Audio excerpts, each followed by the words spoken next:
Sizcə Etibar müəllim, bir data mütəxəssisi proqramist hesab olunurmu? Data elmi ilə proqramlaşdırma arasında fərqlər nələrdir və bir-biri ilə necə əlaqəlidirlər? Aydındır.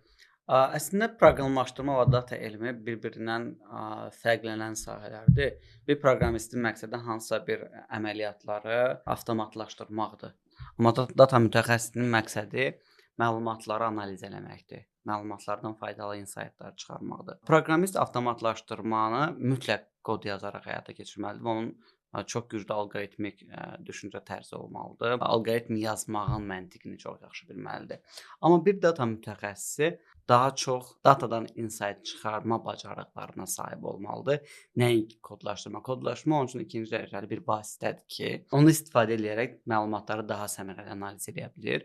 Bir növ əslində bu kompüter elmləri ilə data elmi arasında da maraqlıdır ki, siz soruşsaz ki, data IT işi olmalıdır. Yəqin ki, bilməsə də çalışan insanların 95%-dən çoxu deyəcək ki, bəli, data sahəsi IT-yə aid bir peşədir. Amma əslində bu belə deyil. Çünki belə düşünün ki, bir nümunə mən bir kitabdan oxumuşdum.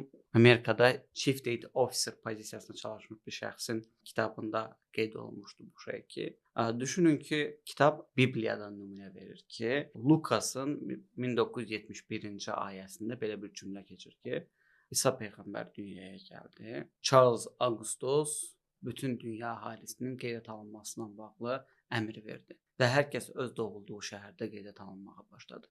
Bibliyada keçən cümlələri düşünün, yəni o vaxtda data toplanırdı. Hansı ki, kompüter olmayan dövrdə. Yəni bu nümunəni biz əl alaraq düşünə bilərik ki, data mütəxəssisi əslində IT işi deyil. Sadəcə olaraq IT data sahəsini asanlaşdırmağa kömək edən bir vasitədir. Data mütəxəssisi sadəcə məlumatları analiz edib qərar verən bir mütəxəssisdir, qərar verməyə kömək edən bir mütəxəssisdir.